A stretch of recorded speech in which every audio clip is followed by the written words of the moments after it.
ومن لم يحكم بما أنزل الله فأولئك هم الكافرون. هل كل من لم يحكم بما أنزل الله كافر؟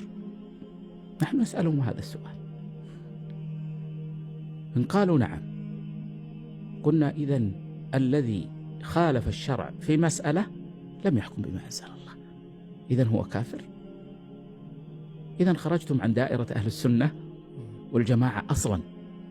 وذلك ابن عبد البر رحمه الله لما ذكر هذه الآية قال هذه الآية متأولة بالإجماع، يعني لا يمكن أن يعمل بها على عمومها، وإلا كان الذي يزني يكفر والذي يأكل الربا يكفر، لأنه ما حكم في نفسه بما أنزل الله سبحانه وتعالى. بل نأتي نحن نقول الذي ما يقول بالسمع والطاعة لولي الأمر في غير معصية الله يكفر، لأنه ما حكم بما أنزل الله. لكن نحن ما نقول بهذا. هذه الآية متأولة بالإجماع.